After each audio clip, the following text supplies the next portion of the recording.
Layoffs, people complaining about layoffs, and then how to prepare yourself for it. I'm going to give you my thoughts.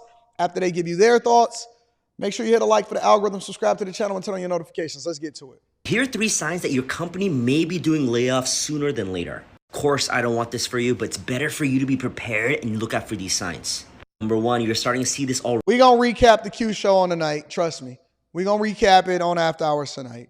With a lot of companies. If your company has always had a remote work policy, but now they're doing return to office. One of the main reasons they're doing an RTO is because they don't want to do layoffs and they want people to voluntarily quit. This is one way to do it. Number 2 is if you see senior level people, C-suite, senior directors, if you see them quitting before everyone else, they already know the plans of the company, and if they're leaving early, that might mean other people are going to leave with them. Now, I actually disagree with this because, and this is how I'm not sure that he even knows what he's talking about. And the reason that I say that is because often at times people that are in the C-suite or executive level directors and presidents of the company and things like that, they stick around through the end of all of the things that's happening in the transition into the company because they're incentivized to do so. That's where you get your big bonus. Why do you think that I'm waiting and I haven't actually retired? Because that's where I get my big payout. We're told and we're incentivized to stay longer, and then you get your big payout after everything is transitioned over into the company, or you lay people off, or the stock price goes up as a result of it. Most of the time it's some kind of buyout or something like that. So we're incentivized a lot of times to stick around. It doesn't happen the way that you think. Listen, executives and people in the C-suite don't think the same way, and it doesn't happen the same way as people that's getting laid off regularly. It doesn't happen the same way to middle management. Doesn't happen the same way to the regular everyday worker. Those people are going to suffer. And then what happens is executive compensation goes up because we meet performance criteria, or we're incentivized to stay on through the transition period.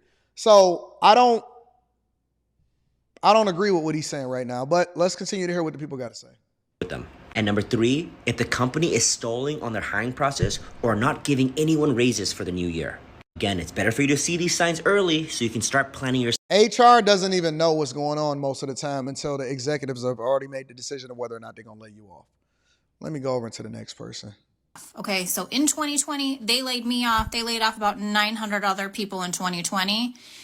They rehired, they re-upped, they went public a couple years later, okay? They are doing more layoffs. They've done like 5 rounds of layoffs. And I'm just wondering, at what point do these people start cutting executive salaries instead of cutting hardworking people that they hire? Y'all are so disillusioned. I'm almost amazed sometimes of how far behind the regular average American worker is from understanding exactly how corporate America works. I'm amazed that y'all actually don't really understand the game and you're not playing it to win, and instead you playing it to survive. You think that executives, first of all, executive compensation don't work the same way as it work for regular workers. They don't get a $30 million payout. Their equity or their compensation package is closely tied to the performance of the company. So the reason why they want to trim the fat, or they want to grow the company, or they have to lay you off and they have to do more with less, or they want to invest more technology, which then affects your job, is because their goal and their dedication is to the shareholders. It's not to the workers. I hate to break this to you, but this is the reason why you can't have any equity and you can't believe per se in the culture, but you have to be a cultural fit. Let me teach you for a second. You can't believe in everything that they teach you as far as the culture, but you have to be a cultural fit.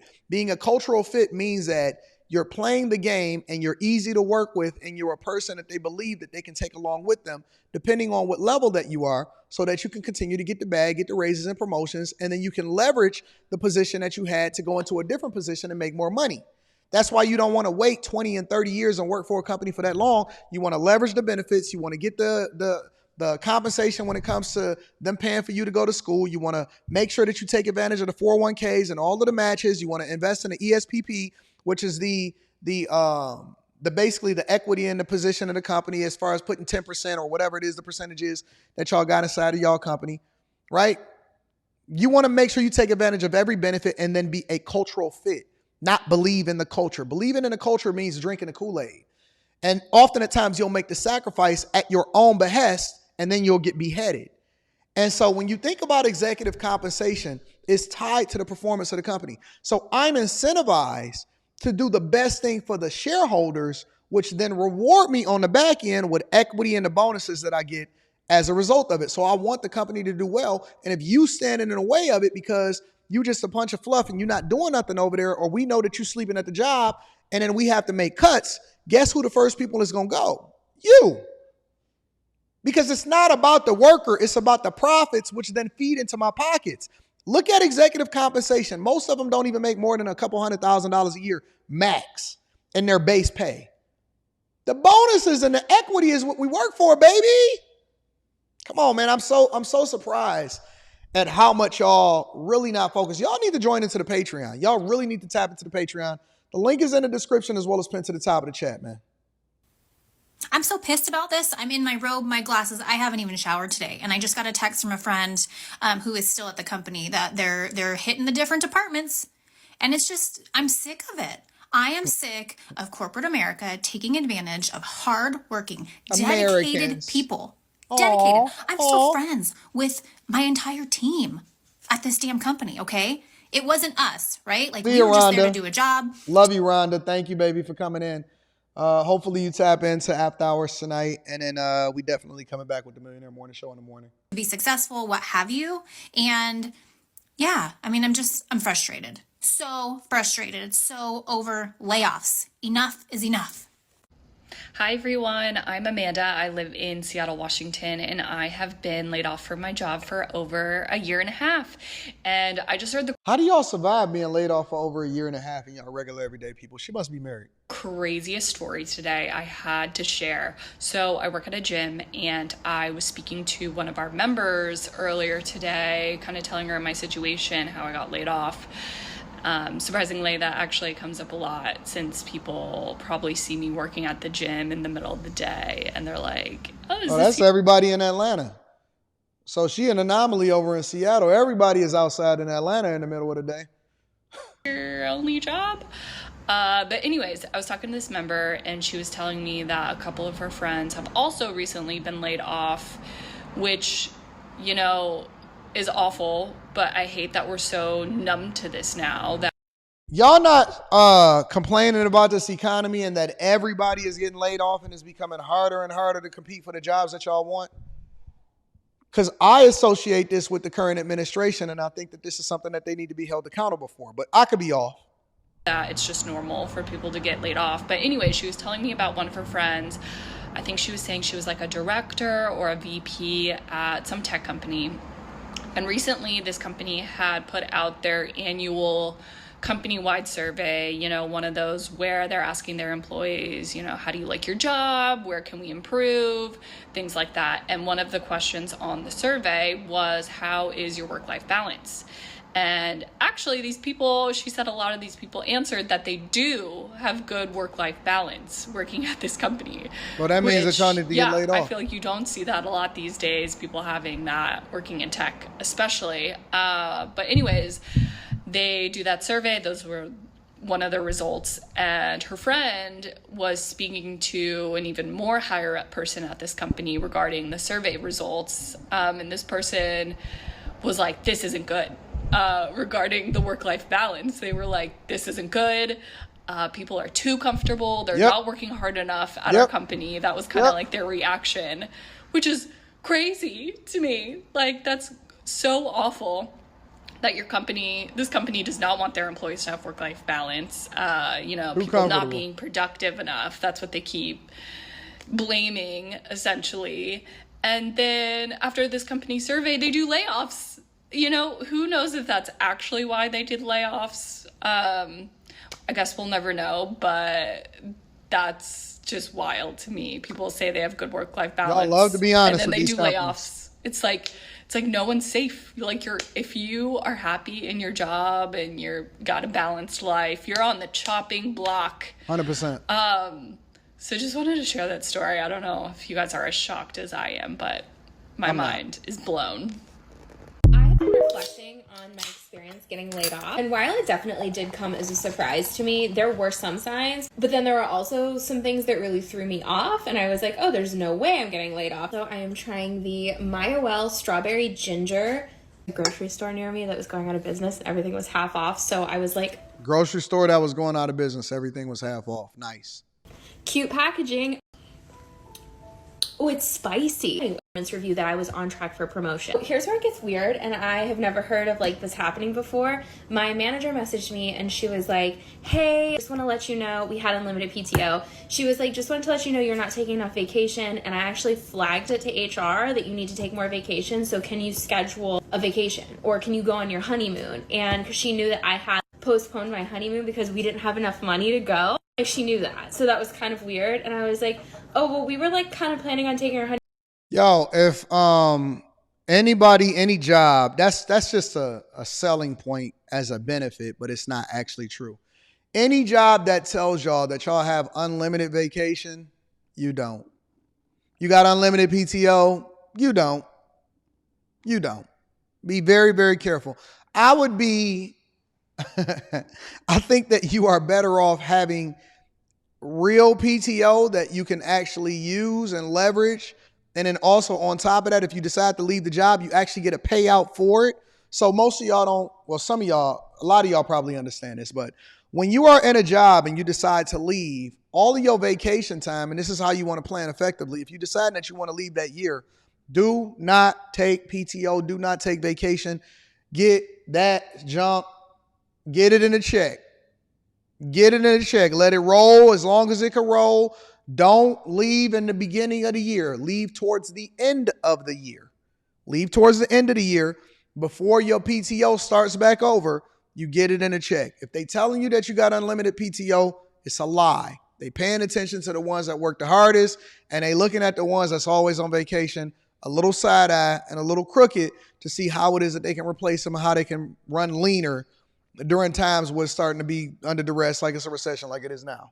Honeymoon to Italy, so like I can't just get on a plane to Italy. Take some planning, and also my passport's expired, so like I see you, Sabrina. I was like messaging everybody, and I was like, I got flagged for not taking enough vacation. Like, that's really bizarre. I've never heard of that before. And I was like, I'm gonna get laid off, aren't I? She was like trying to do me a solid, if I'm being honest, because I was like, I've never heard of that happening. I literally Googled it. I asked like everybody I knew, and they were like, yeah, that's not a thing. Like, I think she was trying to be like, you're gonna get laid off, like take some time on the company's dollar. So I think she was actually being like helpful there. But yeah, weird thing to say. And also like the fact that I was on track for a promotion, supposedly. Everybody on track for a promotion. I mean, who knows? Literally, what I'm up, not Q? gonna speculate about it. Hey, y'all give Q a round of applause for the job that she doing on Monday nights. Can we give a round of applause? Can we also give a round of applause for the fact that there are other people and other networks that overlooked her and thought that she didn't have the value that she brings over to me and what it is that we doing over here on the Millionaire Morning Show, the Anton Daniels channel. And then also, even when it comes to the Patreon and the meetups, there are people that truly did not understand how awesome this girl is. And I was looking at her like, you always going to be with me. Q will tell you. Q will tell you. I said, listen, I don't care what happens. I don't care if we fight like brother and sister. I don't care if we hate each other today. We're going to love each other tomorrow because you are always going to be with me under no circumstances. And Q ain't, and let me also say this. Q ain't never asked me for no money. Q ain't never asked me to do nothing for her. Q ain't never did none of that. She just dope. She just dope. And so I got to make sure I take care of my Q. Always want to give her her flowers. Always want to show her love. Y'all show Q some love because she is one of the best assets that I have. And she is 100% a value add into my life. Let me give her another round of applause. I just want to make sure I acknowledge my Q. Shout out to my baby girl, my Q. Shout out to Mika. Shout out to Quentin. Shout out to Slimmy. Shout out to all of the people that's a part of the crew that said that Anton, no matter what, we riding with you because we chasers and we not switching up on you ever. Shout out to the real ones and an F you to the fake ones. Y'all know who y'all are. I ain't even got to say y'all name. I'm too big to mention names now. We ain't giving no free promotion no more. F you to them other ones. I'm just trying to like get over it. It happened. Like there's nothing I can do at this point. So anyways, cheers. I just got laid off. As you can see, I was not really prepared. They sent us a last minute meeting invite last night at 7 p.m. and the meeting was 10:30 a.m. and I didn't know about it, obviously, because it was 7 p.m. I was logged off of my work computer, and I logged in this morning, and At least you never had to leave the house. Just got laid off. Update, they ended up just calling us all individually and telling us that our employment is being terminated. God damn, I washed my hair and I've been so stressed I didn't even end up doing anything with it. I officially lose access to everything on my work computer in 10 minutes. And I just don't have a job now, I guess. I'm also not even at home. I had to fly to my hometown to deal with a family emergency. As you can tell, my skin looks atrocious because I've been stressed as hell for the past like 3 weeks. And now this, so life is really testing me right now. Oh, when it rains, it pours. She's gonna cry when she get off camera. I guess. Paying attention to all of these healthcare worker layoffs happening. Nurse practitioners, nurses, physicians, advanced practice providers being laid off, nurses being laid off, patient care techs being laid off, respiratory, PT, OT, speech. Max, calm down, buddy. What's going on there? Just relax. I don't mean to be an oracle, but the largest children's hospital in Texas just announced that they're laying off 5% of their workforce. Listen, this economy is trash. I'm just telling you. I see it everywhere. I'm blessed enough to be in a position of where by the end of the year, I'll be completely removing myself from everything that's going on. I don't even get no notifications on my computer no more at this point. Like, seriously, I done turned off a volume. I turned off notifications. My computer is literally right there. So, I'm in a transitionary period. I'm very thankful to be in a position to be able to retire twice. I pray that you guys wind up leveraging your position to be able to do the same thing. And don't be interdependent on the company to survive. Make sure you stay down. Do the thing that's in your best interest for the entirety of the time that you're there. And make the short-term sacrifice for the first 5 to 10 years. And it's going to go by fast so you can do what you want to do for the rest of your life. That's my advice to you.